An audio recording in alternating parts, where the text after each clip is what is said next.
Beryl is a middle-aged swordsman who runs a dojo in the middle of nowhere and lives a peaceful life.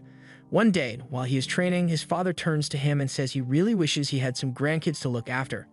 It's been years since Beryl took over as the instructor here, but he's still as maidenless as he was before. Beryl says he's been too busy with the family dojo to think about having kids, but his dad still wants him to at least try. He even suggests that Beryl should try raising up one of his female students so he can get married, but for ethical reasons he refuses. This dojo has been in Beryl's family for generations, and he has been diligently working as the instructor here ever since he took over from his father. Once he dreamed of achieving great things like becoming a famous sword master, but while he is definitely a better swordsman than the average person, he doesn't think his skills are worthy of the sword master title. With that said, he thinks of himself as a good teacher since many of his students have gone on to become successful swordsmen after graduating. Once practice is over for the day, Beryl goes home to have dinner with his parents, but his dad is still insisting that he get married already. Beryl's dad tries to get his friend to pressure Beryl into finding a wife, but she says these things take time, so there's no need to rush him. However, she is still expecting Beryl to give her a grandbaby. Beryl chokes on his food a little because that's a lot easier said than done, especially since he doesn't even have a girlfriend yet. And it's not like a pretty girl is just going to show up at his door. A few seconds later, there's a knock at the door, and Beryl opens it to find a pretty girl standing there. She greets him as her master, and after taking a closer look at her, Beryl realizes that she's one of his former students, Alicia Citrus. Beryl invites her inside and offers her a cup of tea so they can catch up. Beryl remembers Alicia being a gifted student back when he trained her, but he never could have expected that she would become the commander of the Royal Knight Order. Anyway, Beryl asks her why she came to visit, so Alicia explains that part of her duty as Knight Commander is to train new recruits, so she took it upon herself to recommend Beryl as a special sword instructor. She even got approved as an Imperial Order, so she came to inform Beryl of the good news. Beryl never asked to become an Imperial instructor, so he considers declining the offer, but his dad tells him that people can get executed for disobeying an Imperial order, so he can't just ignore it. Alicia assures Beryl that he won't be killed if he refuses the offer, but he would probably face severe consequences for it, so he had better just go along with it. She already has a carriage waiting to take them to the capital, so they can leave now, and tomorrow, she'll give him the details of his new job. Beryl can't believe Alicia expects him to leave right now, but his dad is already on board with the idea, so he wishes Beryl good luck and tells him to find a wife for himself while he's in the capital.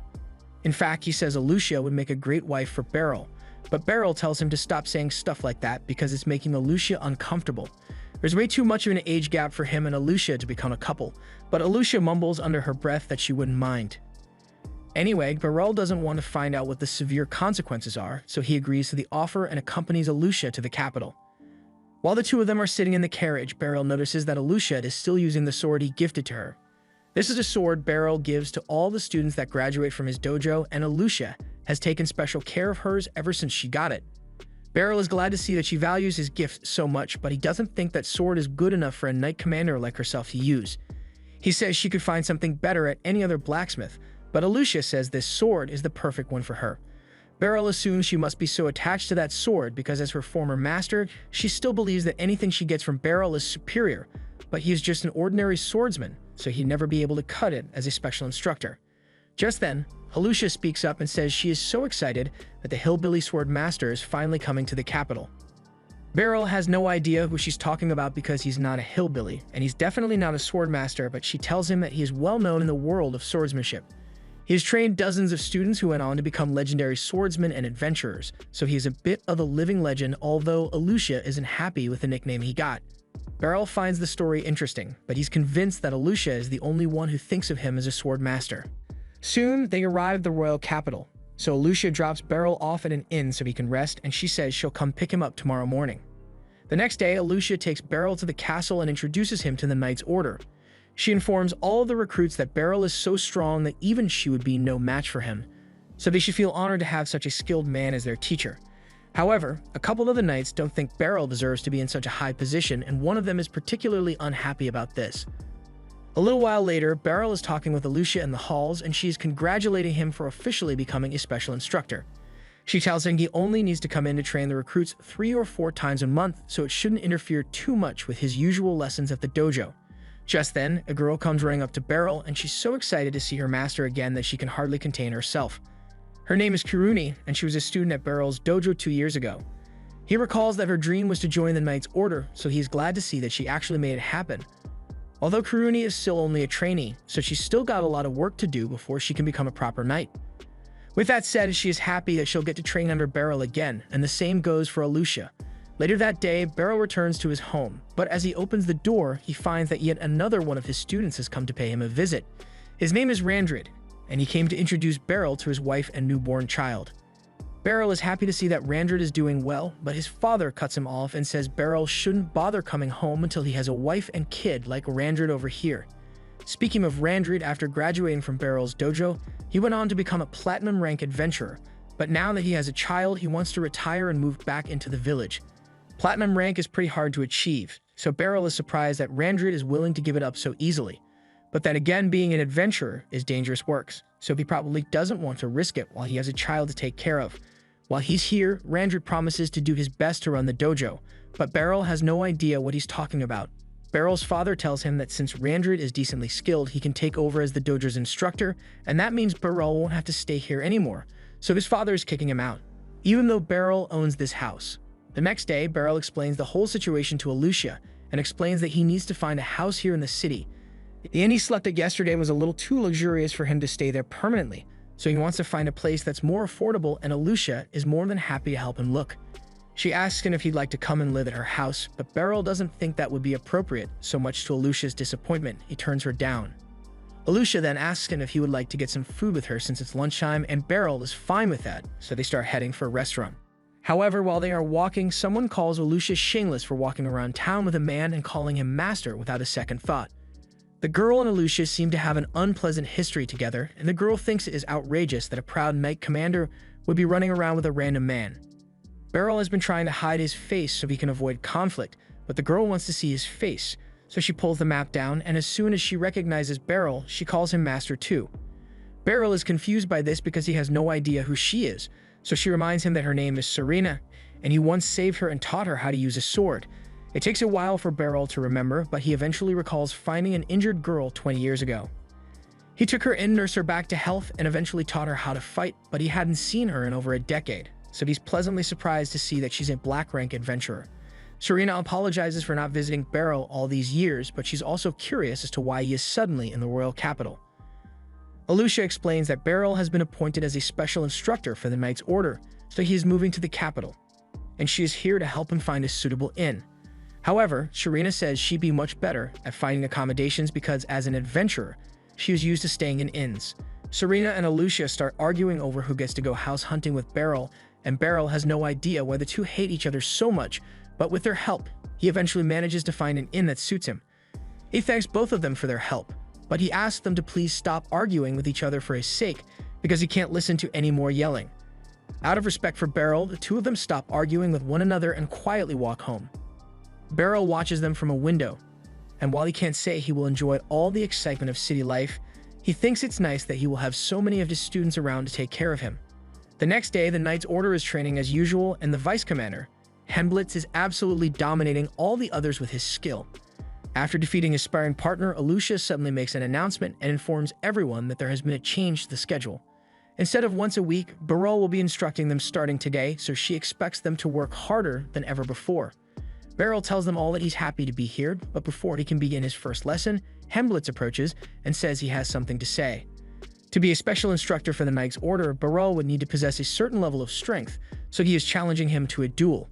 Hemblitz isn't trying to be disrespectful, he simply wants to make sure that Beryl is good enough for the position, and as the Vice Commander, he is within his rights to ask for a duel, so Alucia sanctions it. Beryl really wishes she would stop agreeing to things on his behalf, but since Hemblitz challenged him, he has no choice but to get ready for the duel. Hemblitz is sure that Alucia only thinks highly of Beryl because he was her instructor when she was a kid, but that doesn't mean Beryl is cut out to be a special instructor for the Knight Order, so Hemblitz is going to prove that by defeating Beryl right now. Beryl agrees with Hemblitz because he doesn't think he's good enough for this job, but it would look bad for Alucia if the man she recommended lost easily, so he decides to do his best against Hemblitz. The duel commences, and Hemblitz charges in to attack Beryl. Beryl begins parrying the attacks, and he is amazed by the sheer power and speed that Hemblitz possesses, but he knows that if he can deflect one of the strikes just right, then it will leave Hemblitz wide open and he can close in for a strike. That's exactly what he does, and Hemblitz is left speechless because in a real battle, he definitely would have died just now. That counts as a point for Beryl, so the two of them return to their starting positions and Hemblitz begins attacking again. Beryl still can't believe how strong Hemblitz is, but all of his moves are predictable, so it was pretty easy for him to parry. Hemblitz realizes he won't hit Beryl if he doesn't go all out, so he uses his signature move to attack. The Roaring Blade technique has so much power behind it that it can't be blocked or parried, so there should be no way for Beryl to win here. However, after Hemblitz swings his sword, Beryl disappears and reappears behind him with his sword next to Hemblitz's neck. With this, Beryl has officially won the duel, and Hemblitz isn't even mad about it. He is just amazed by the skill Beryl just displayed, and he apologizes for being so rude earlier. Later on, Hemblitz holds a party to welcome Beryl as the new instructor, but he still really wants to know how Beryl managed to counter his signature spin move. Beryl explains that all he did was move along with Hemblitz's rotation, which is how he ended up behind him, but doing it is a lot harder than Beryl makes it sound. In any case, Hemblitz is looking forward to training under Beryl, and so are the others. A week has passed since Beryl became an instructor here, and while two of the knights are practicing together, he comes over to give them some advice. He has been watching how they fight and their swordplay is decent, but he thinks they need to work on their distance. He demonstrates that if you focus too much on watching your opponent's sword, then your opponent can get closer without you noticing. It may not seem like much, but in a real sword fight, half a step of distance can be the difference between winning and losing. Beryl thought he was just giving basic advice to his students, but with how everyone is looking at him, you would think he just spit the greatest bars of all time.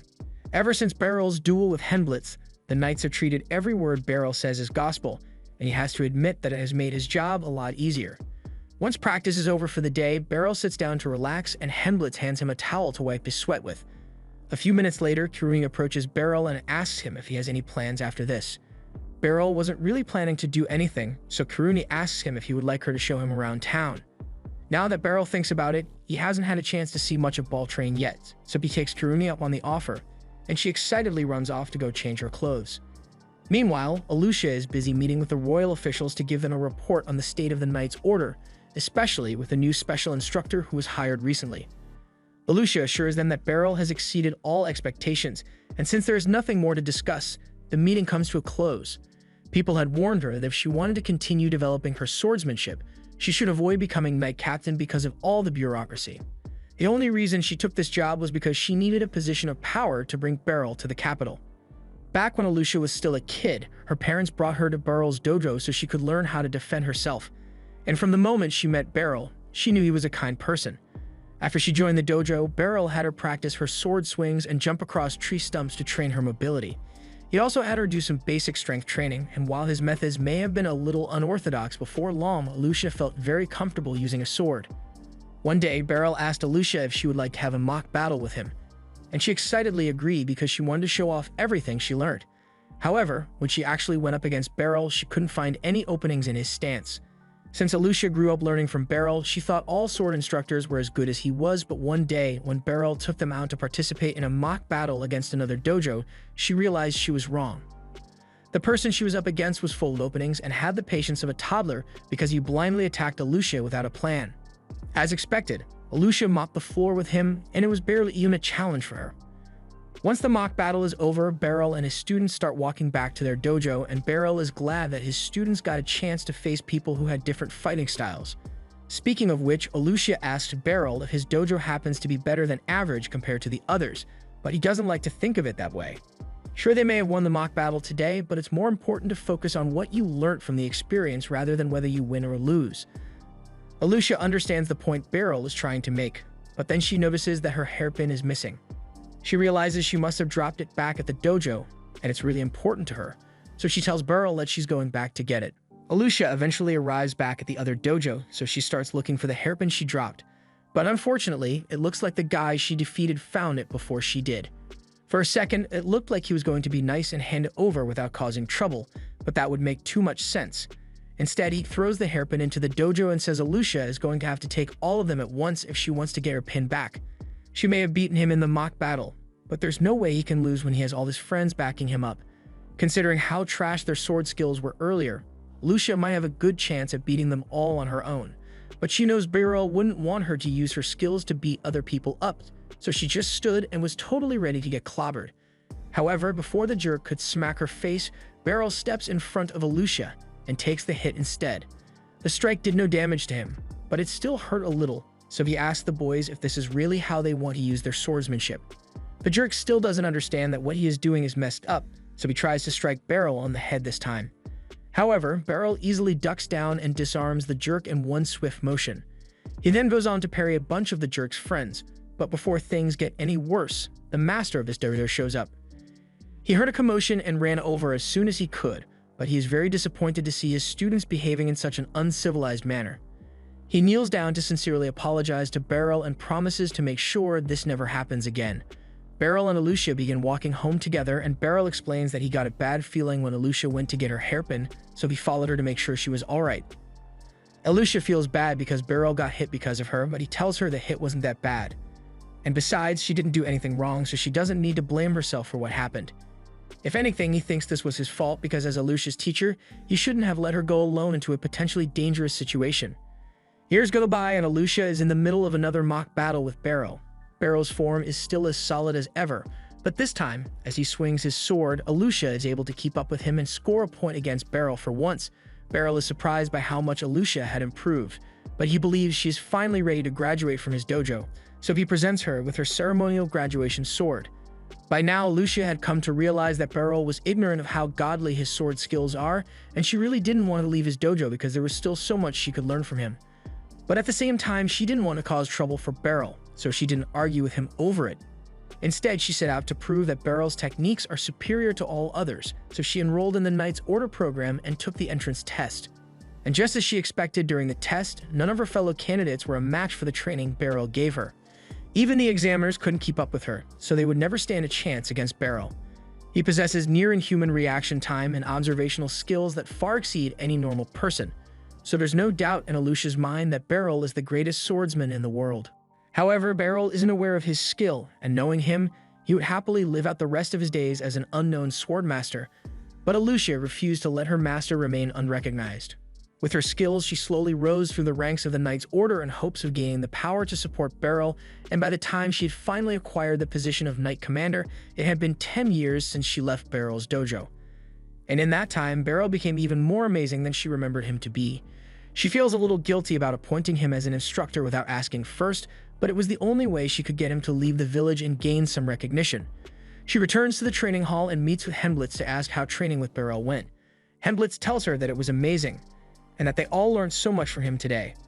Alucia doesn't see Beryl around, so she asks if he already went home for the day, but Hemblitz tells her he actually left with Kiruni because she said she wanted to show him around town. Alucia gets a little jealous after hearing that because it means Kiruni basically asked Beryl out on a date, and she wishes she had thought of it first. Meanwhile, on Beryl and Kiruni's date, she is showing him all the wonderful shops they have in town, and Beryl is amazed by how lively this place is compared to his village. Although he wonders why Kiruni brought him to the Western District, since all the tourist attractions, like the Church Palace, are meant to be in the Northern District. Kiruni says he is right, but once you've lived in the city for long enough, you see the palace and church all the time, so it gets kind of boring after a while. But Beryl was actually looking forward to seeing it, though. While they are still walking through the market, Beryl hears someone call out to him, so he turns and finds this girl walking towards him. She is calling him master, so she must have been one of his students, but he has no idea who she is. She also seems to be good friends with Kiruni, but he still can't remember who she is. The girl is disappointed that her master has forgotten about her, so she points to her sword to remind him that she was one of his graduates. Beryl thinks about it for a few more seconds, and he finally remembers where he has seen the girl before. Her name is Ficelle, and she was indeed one of his students. She spent 2 years training alongside Kiruni, although she looked a lot different back then. It has been 5 years since Beryl saw her, so she was bound to have grown up a lot since then. And she's been doing pretty well for herself in the capital, because she is now the ace of the Magic Corps. Beryl is happy to hear that she is doing well, but he's a bit surprised that she joined the Magic Corps because he doesn't remember teaching her anything about magic. Kiruni asks Feist if she's here to do some shopping, so she explains that she came to buy some magic accessories. Beryl has never heard of magic accessories before, so Feist picks one up and explains that it allows anyone to use magic. Although she is capable of using magic without any accessories, Beryl is surprised that Feist can really use magic on her own, but then again, she did say she is part of the Magic Corps, so it makes sense. Just then, Beryl hears a woman scream because her purse just got snatched. As soon as he sees this, Beryl gets ready to chase the guy down, but before he does anything, Feist tells him he can let her handle this. She then draws her sword and covers it in magic before slashing the direction of the thief. Her slash releases a burst of magic energy which ties the thief's legs up, and once he hits the ground, Kurumi apprehends him. Beryl is impressed by how well the two of them handled the situation, especially Ficel's magic, because he has never seen anything like it before. Ficel explains that she basically covers the sword in magic whenever she fights, and Beryl's training is really useful when it comes to adapting the magic for combat, so she is thankful. And Beryl is equally thankful that Ficel is still using all the techniques he taught her. The next morning, Beryl wakes up early to go for a stroll through the city, but while he is walking, he hears someone calling his name. He turns around and finds a little girl standing there, so he asks her if she's lost. The girl yells at him for treating her like a child because she is the head of the magic corps, but Beryl thinks the girl is just playing a game, so he doesn't believe her. The girl is starting to get frustrated by the fact that Beryl doesn't believe her, so she demonstrates her power by spawning a huge fireball from her finger. Beryl finally believes that she is part of the magic corps, but he is surprised that such a little girl could use magic like that. She tells him to stop calling her a little girl. Her name is Lucy, and she's a full-grown adult. Okay, maybe grown is a bit of a stretch, but she's a lot older than Beryl is, so she will not stand for him treating her as a child. Feist told her all about Beryl and how amazing he is, so she wanted to meet him in person. She is sure that Beryl must be an excellent teacher because Ficel's skill with the sword is exceptional. But Beryl says Ficel's success is due to her own hard work. All he did was teach her the basics. Beryl has been walking with Lucy to be polite, but she eventually leads him into a wide open area, and any gamer can tell where this is going. Lucy is very fond of her magic, so she trains every day to improve as much as possible. However, she doesn't have anyone worthy to practice with, but since Beryl is a legendary sword master, she thinks he will be a good challenge for her. Before Beryl can even respond, she tries to hit him with a blast of fire, but he jumps back to dodge it in time. Beryl would have preferred to avoid fighting altogether, but with the way Lucy is staring at him, it doesn't look like she will let him go until he gives her a proper fight, so he draws his sword and gets ready to face her. Lucy launches a massive fireball at Beryl, so he jumps out of the way and starts darting around to evade her attack. Lucy continues throwing fireballs at him, but Beryl is able to dodge and parry everything she shoots at him, so she decides to switch things up and uses ice magic to create 3 ice balls. She throws the ice balls at Beryl, and despite their size, he is easily able to cut the ice in half with one swing of his sword. After seeing what Beryl can do, Lucy is even more invested in this fight, but Beryl wants to end things as soon as possible, so begins charging towards her. He doesn't want to actually hurt her, so he intends to just use the hilt of his sword to knock her out. But just when he gets within striking distance, Lucy covers herself in flame to force Beryl to back away. He had her worried for a second there because she knows she would get knocked out instantly if she let Beryl get too close. Beryl is really starting to wish he could use magic too because it's really hard to fight against it with a sword, but Lucy is just getting started. She summons even more fireballs behind Beryl, so he's forced to start running again. Lucy finds amusing how Beryl is just running around without a plan, but this is his first time facing a wizard, so he doesn't exactly have a book of strategies for this. The fireballs eventually stop raining down, but just when Beryl thinks he is safe, Lucy drops a massive ice ball on top of him. He spots it in time and parries it back at Lucy, but she is easily able to destroy it with her fire magic. As a result, there is now a layer of mist obstructing her view. So Beryl tries to take advantage of this opening to attack, but Lucy isn't out of tricks yet and uses lightning magic to knock him back. Beryl hasn't managed to land a solid attack on Lucy yet, but she hasn't landed a hit on Beryl either, and she's starting to get frustrated by it. She was hoping to end this with basic spells, but since Beryl has held out for so long, she decides to use her trump card. Beryl notices her pause for a moment, so he thinks this might be his chance to attack, but a second later, he freezes in his tracks because Lucy just summoned a black hole. He isn't exactly sure what that thing is supposed to do, but he can tell that it'll be bad if he rushes in, so he patiently waits for Lucy to make a move. However, she suddenly gives up and dispels her magic. There's no point in continuing the fight if Beryl can maintain his composure like that in the face of a black hole, so she apologizes for taking things too far and says they can end things here for today. Beryl is just relieved that he doesn't have to fight her anymore because it's really nerve-wracking to go up against someone like Lucy. But out of curiosity, he wants to know what would have happened if she decided to launch her spell, and Lucy explains that in theory, the spell should have shredded Beryl's body to pieces. Granted, she can see why Ficel looks up to Beryl so much because most people who saw that spell would have passed out from fear immediately, and this is the first time she had come across a swordsman like Beryl who could put up such a good fight. That said, she really is sorry for randomly forcing him into a duel, so she tells him to come to the Magic Institution later, and she'll personally make up for all the trouble she caused. Late that day, Beryl heads to the training hall as usual to instruct the students, and while he is on his break, he happens to run into Ficelle in the hallway.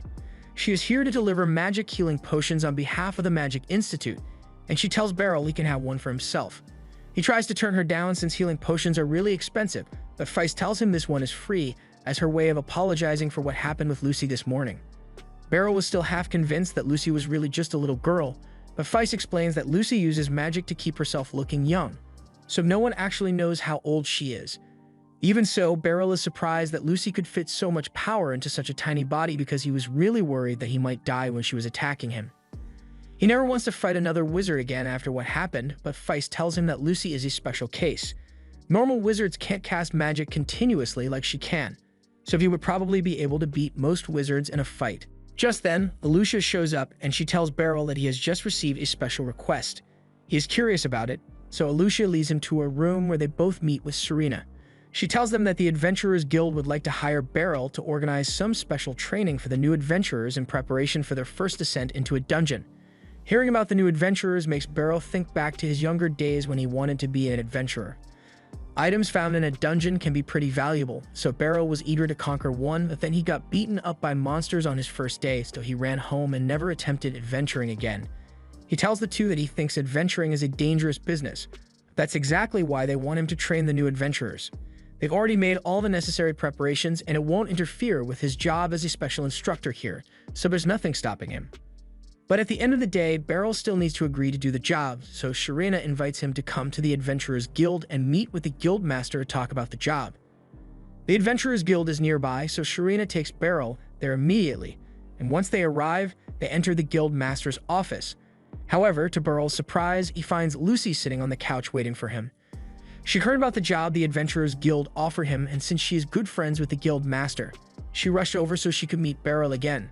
The Guild Master, Nidus, then introduces himself, and with everything he has heard about Beryl from both Serena and Lucy, he has no doubt that picking him was the right decision. Beryl tries to remind Nidus that he hasn't accepted the job yet, but his words are completely ignored. Nidus points to his assistant Megan and tells Beryl that he can discuss the details of the job with him, but before any of that, Megan wants to clarify something. He asks Beryl if he has any prior experience as an adventurer, and Beryl answers no, so Megan begins to question whether Beryl is really suitable to train new adventurers. Beryl is really happy that Megan said that because now he might not have to accept the job anymore, but Megan's comment pissed off Serena and Lucy since they both already vouched for Beryl, yet Megan is still doubting him. With all due respect, Megan is just looking out for the safety of the adventurers because there have been reports of strange monster behavior recently. Nidus understands the point that Megan is trying to make, so he asks what Beryl would need to do to earn his approval.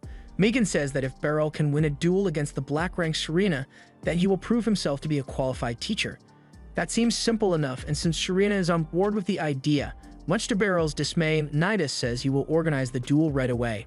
Before long, Beryl and Serena are both on the training grounds and a huge crowd has already gathered around them. They are all eager to see who the legendary Serena is going to be fighting, and Serena is equally excited to get to fight her master again. Back when Serena was a little girl, she and her parents were on a trading caravan, but midway through the journey, they were attacked by a beast that tore the carriage to shreds. In a desperate effort to save their daughter, Serena's parents threw her off the nearby cliff, so she was the only one to survive the incident that day. And when she finally woke up, she found Beryl standing over her. He took her back to his house to treat her wounds, and once she was feeling a little better, he started asking her a few questions. He got her to tell him that her name was Serena, but when he asked about her parents, she started having a panic attack, so Beryl told her to just rest up some more until she felt better. Since Serena has nowhere else to go, Beryl asks his parents if they would be willing to let her live here, at least until they can find a new home for her, and his parents agreed, so from that day on, Serena was practically part of the family. At first, she was hesitant to open up to them, but then one morning, she happened to see Beryl training with his sword. Beryl could tell that she was intrigued, so he asked her if she wanted to join him. Serena then began training with Beryl every chance she could get, and as he taught her the basics of swordsmanship, the two of them bonded a lot. As a result, Serena became more outgoing, and one morning, as Beryl was getting ready to begin classes at his dojo, he saw Serena waiting outside with her sword in hand, so he invited her to join in. Serena took her sword training very seriously, and she would have loved to stay with Beryl's family forever. But eventually, a family came along who were willing to adopt her, so Beryl and his parents encouraged her to go with them because that's what they thought was best for her. Sharena really didn't want to leave, but at the same time, she didn't want to cause trouble for Beryl. So she thanked him for everything he had done for her, and they went their separate ways.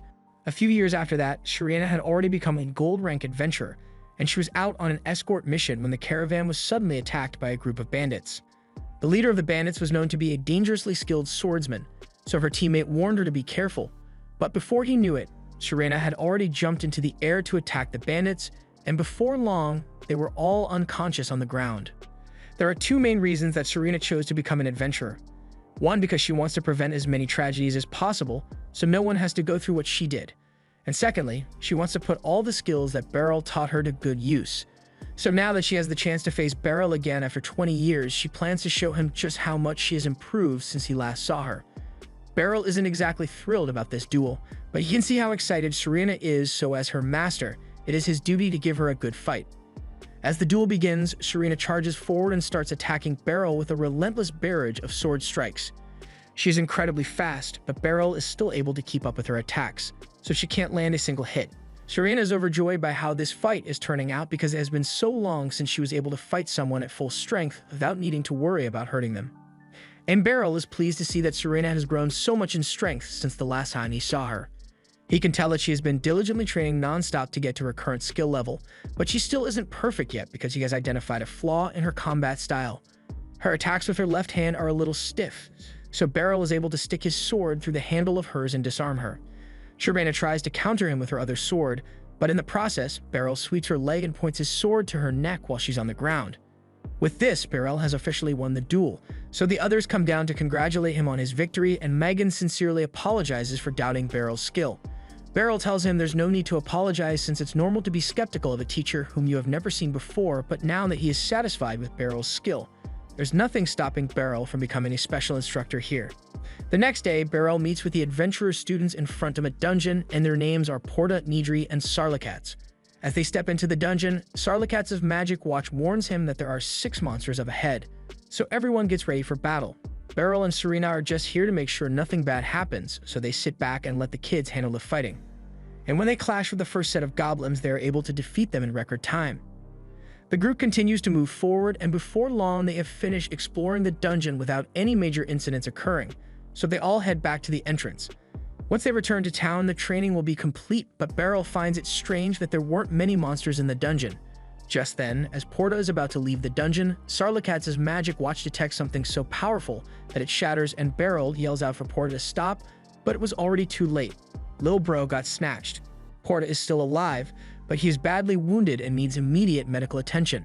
However, Beryl and Sharena won't be able to help him until they've taken down the monster. And that's not going to be an easy task. This monster is a specially designated target called a Xenograble, and it is so strong that even the best adventurers would stand no chance, but the two of them have no choice but to fight it. Beryl really wishes he hadn't come on this mission, but at least he has Sharena with him, and since she's a black rank adventurer, she should be able to handle the griffin. And while she's doing that, Beryl plans to go help Ponta, but as he stretches his hand out to ask for a healing potion, Sharena daps him up and says she's going to help Ponta instead. Beryl doesn't even have time to respond before the griffin suddenly attacks him, so he rolls out of the way, and now he has no choice but to fight. As the griffin tries to claw at him, Beryl skillfully parries its strikes with his sword, and when an opportunity presents itself, he goes straight for the griffin's legs. Unfortunately, the scales around its legs are rock hard, so Beryl's slash did no damage. He's basically stuck playing defense here, but he needs to do his best in order to buy time for Sharena to get Ponta to safety. However, while he was checking on Sharena, he let his guard down for a brief moment, which almost cost him his life. Luckily, he was able to block it in time, but he still got cut pretty badly, so he needs to find a way to take this thing down before it takes him out. In situations like this, Beryl would usually focus his attacks on the monster's head, but because it can breathe fire, he will never be able to get close enough in a frontal assault. Instead, Beryl decides to attack it from the side, but the griffin spots him and counters with a tail swipe. Yet Beryl still manages to recover and slashes the griffin's tail off in one swing. This enrages the griffin, so it shoots a massive fireball at Beryl, who is forced to jump back. He already knew that cutting off its tail would send the griffin into a frenzy, but he didn't expect it to charge straight at him. It rams its head into Beryl's body, But while it definitely hurt, Beryl is still okay, so he repositions himself and decides to just wait out the tantrum. However, that's easier said than done, because while Beryl is still clinging onto its back, the griffin takes off and starts flying straight up.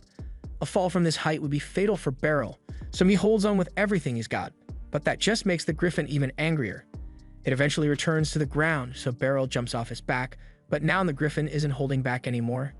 It uses its magic to keep the ground around it and turn ground into lava, forcing Beryl to stand on a rock to avoid being burned alive. But Beryl isn't the only one in danger of burning, because the lava is flowing into the caves, and it's only a matter of time before the kids inside die from the heat. Beryl hears them screaming for help, and he doesn't have time to worry about his own safety anymore, so he starts running across the lava to attack.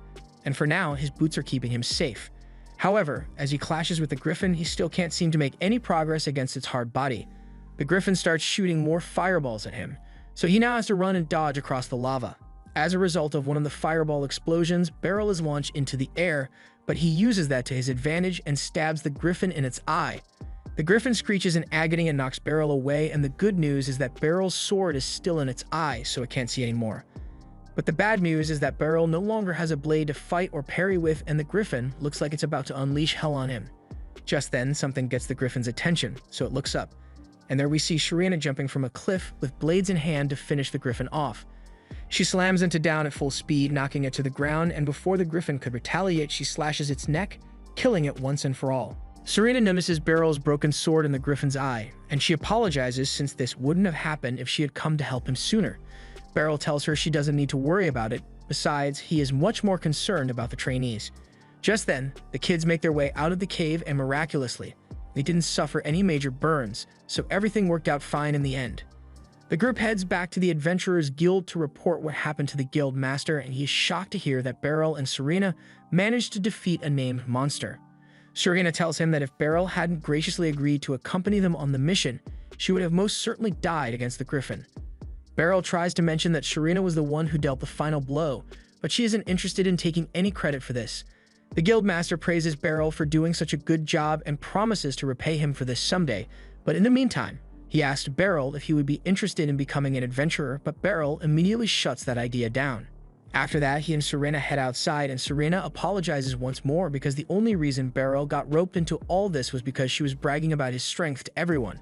Beryl tells her he doesn't mind, although he still doesn't think he is worthy of all the praise he has been getting.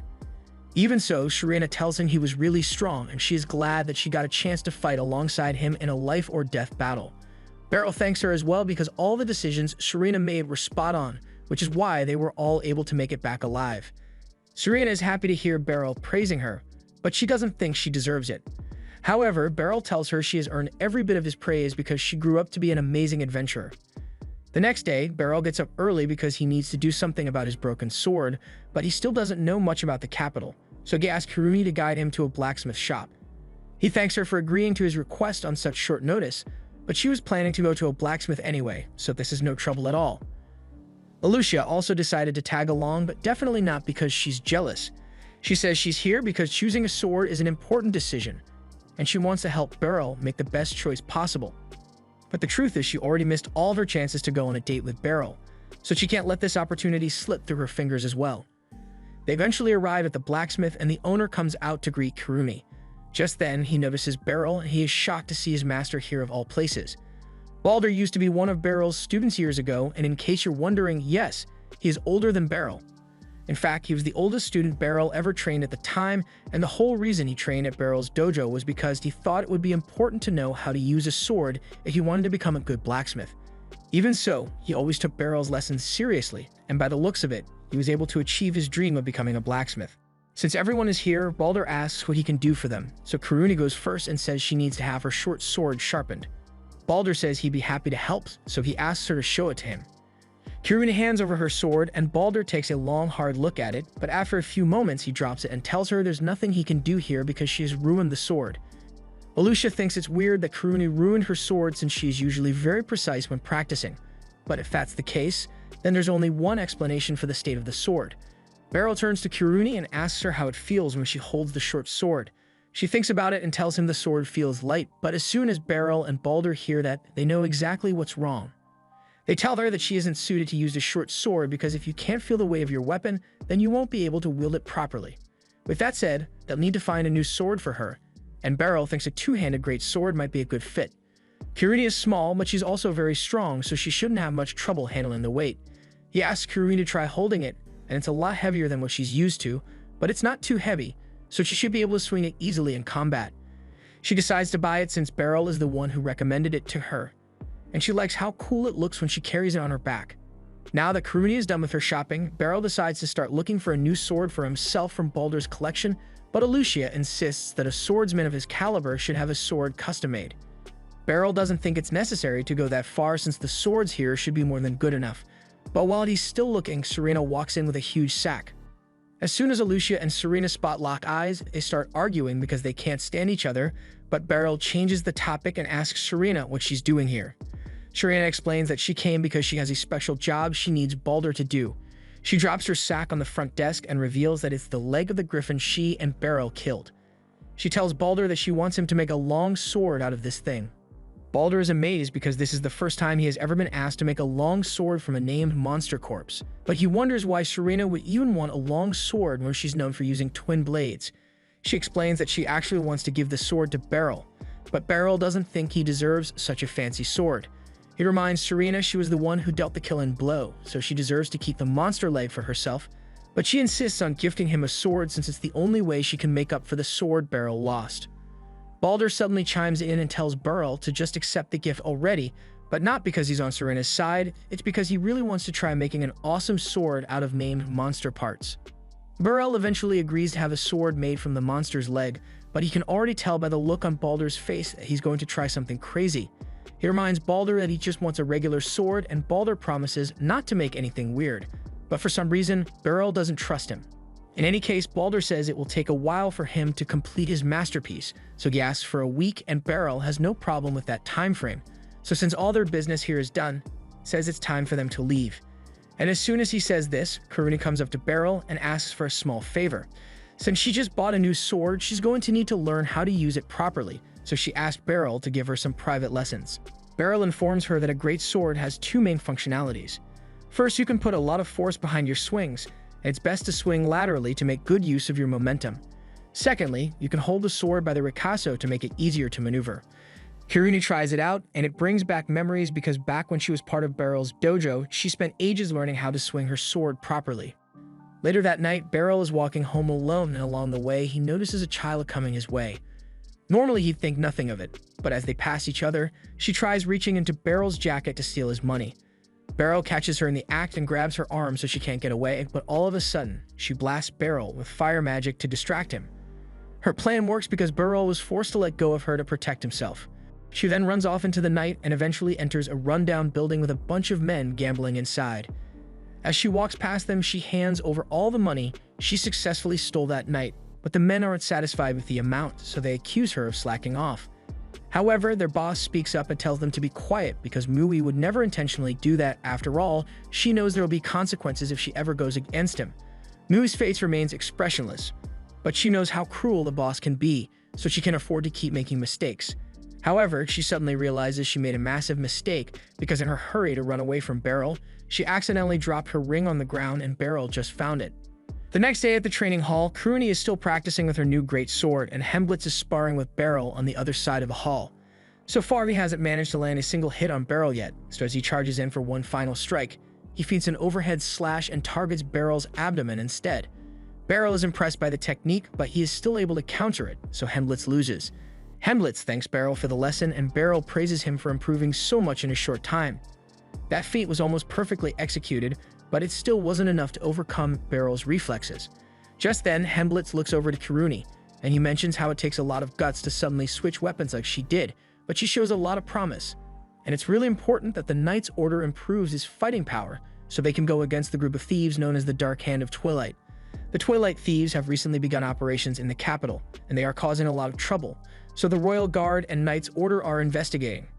And as soon as they locate the Twilight hideout, they plan to raid the place and apprehend all the thieves. But to be safe, they'll need all the force they can get.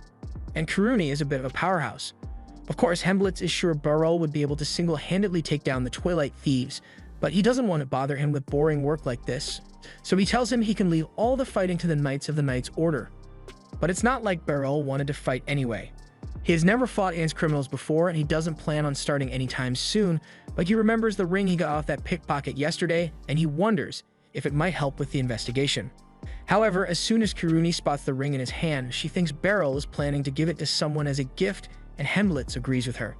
Beryl tries to explain that the ring isn't a gift, but before he could say anything, Kiruni tells him he might need to get a bigger ring if he wants to propose to Alucia, because this one looks like it only fit a child.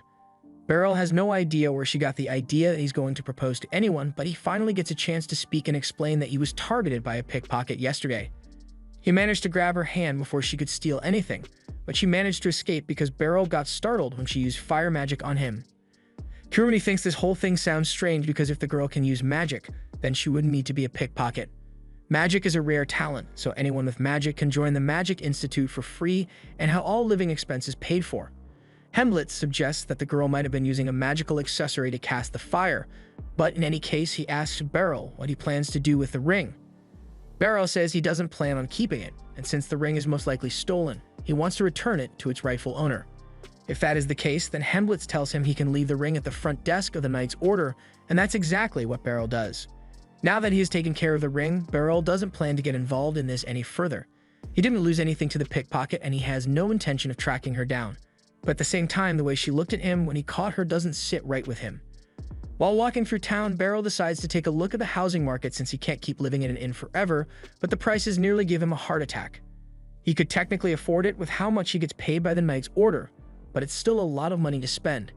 Just then, he notices a girl behind him, and she seems to be looking for something, so he goes over to see if he can help, but after getting a closer look at her, he realizes it's the girl that tried to rob him last night. He asks her if she happens to be looking for a ring, and after hearing him mention the ring, the girl attacks him because she thinks he took it, but Beryl asks her to please calm down because he doesn't want to cause a scene. Firstly, he tells her he dropped the ring off at the Knight's Order front desk, so he doesn't have it anymore, and the girl can't exactly walk into the Knight's Order to get it back. Secondly, Beryl asks her if she stole the ring, because it seems odd that she'd go through so much effort to get it back if it wasn't important to her. She tells him she didn't steal the ring, and that's all Beryl needed to hear, so he tells her to come with him so he can get it back with her. Mui is a little hesitant to follow him, but he tells her it will be hard to prove that the ring is hers if she goes by herself. However, if Beryl vouches for her, it shouldn't take long to get it back. Mui reluctantly agrees to follow him, but she makes it clear that she isn't happy about it. After they arrive at the Knight's Order HQ, Beryl gets the ring back, but before he gives it to Mui, he says he would like to have a little chat with her. Just then, Alucia comes out, and when she sees Beryl arguing with Mui, the first thought that comes to her mind is that this must be his secret love child that he never talks about, but Beryl immediately denies it. They all head inside so Beryl can explain the whole situation to Alucia, and now that she knows what's going on, she asks Beryl what he wants to do with Mui. Normally, as a knight, it would be Alucia's job to arrest Mui for theft, but Beryl doesn't want to get her in trouble. He asks Mui if she'll stop pickpocketing if he lets her go, but she doesn't answer the question, and just tells him to give the ring back to her. She clearly doesn't intend to stop pickpocketing, but the fact that she didn't lie about it tells Beryl that she's an honest kid at heart. Alucia recalls hearing that Mui used magic against Beryl, so she asks her if she used a magical accessory to do it, or if it was natural. Mui says she did it on her own, so Alucia explains that if she has a talent for magic, then the kingdom will take care of all her needs so she doesn't need to rely on pickpocketing to survive. Mui is starting to open up a little, so she explains that she can't stop because she needs to pay 5 million Dauk. Her boss told her that if she paid him that amount, then he would use magic to bring her sister back to life, but she doesn't have enough time to earn that money legally, so she turned to crime. Beryl immediately realizes that Mui's boss must be lying to her because bringing people back to life isn't possible, but there's no way she would believe him if he said that right now. Just then, Alucia decides to step out because there's something she needs to check, and in the meantime, Beryl and Mui are left alone. Beryl asks her if she'd like to eat some cookies, and Mui declines, but she's clearly hungry, so he thinks him a good idea, so he leaves for a moment and comes back with a loaf of bread for Mui. As soon as he hands her the bread, Mui starts devouring it. Beryl is glad he ran into her today because he has been worried about Mui ever since he saw that sad look on her face yesterday, so getting the chance to help her out even a little makes him happy. With that said, he has kept her here long enough so he gives Mui's ring back to her, and now that she has what she came for, Mui says she's leaving. However, before she could walk out the door, Lucy barges in because Alucia told her about Mui having magical potential. Lucy introduces herself as the head of the magical corps and invites Mui to join the Magical Institute because magic users are always welcome. However, Mui rejects the offer because she can't earn 5 million dalk at the Magical Institute. Lucy asks Mui what she plans to use all that money for, so Mui explains that she's going to pay a wizard to resurrect her dead sister. But as soon as she says this, Lucy tells her she's being scammed because resurrection magic doesn't exist. However, Mui still insists that her sister can be resurrected because she saw it for herself. Or at least that's what she believes, because in her flashback, all this so-called wizard actually does is make her sister's corpse move a little, and Mui was so grief-stricken that she immediately believed he could really resurrect her sister. However, the wizard said it would cost 5 million dalk to fully resurrect Mui's sister, so she has been pickpocketing ever since to earn the money. Lucy feels bad that Mui fell for such a sinister trick, but she tells Mui that there really is no such thing as resurrection magic. Mui accuses Lucy of lying, but Lucy points out that she is a well-respected mage who has studied magic for several centuries, so if resurrection magic was a thing, she would know about it long before some random fake wizard would. By this point, Mui is starting to realize that she may have been tricked, so Lucy asks her for the name of the wizard that started all this. Mui asks why she wants to know, so Lucy explains that she plans to confront him and figure out whether he's lying about resurrection magic or not. On the off chance that he is telling the truth, then Lucy promises to personally pay the 5 million dalk to resurrect Mui's sister. But if the man is lying, then that means he has dishonored the soul of Mui's sister, and Lucy refuses to let that slide. Mui informs her that the man's name is Twilight, and that's the name of the leader of the Twilight Thieves, so Lucy asks Mui to lead her to him immediately.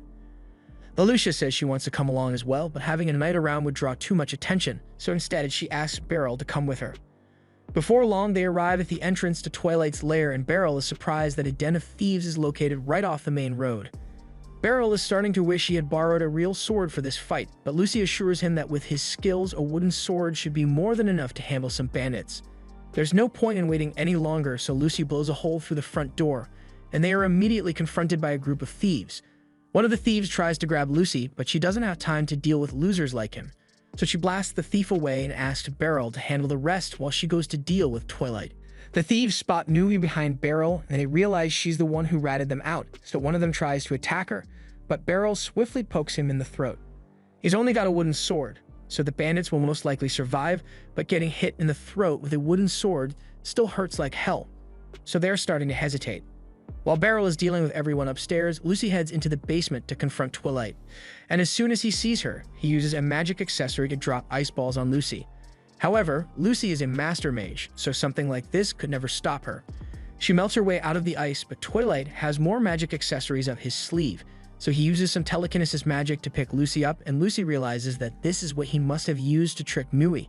Twilight admits that he used telekinesis to move her sister's corpse and pretended it was necromancy, and he still finds it funny how gullible Mui was to believe he could really resurrect people.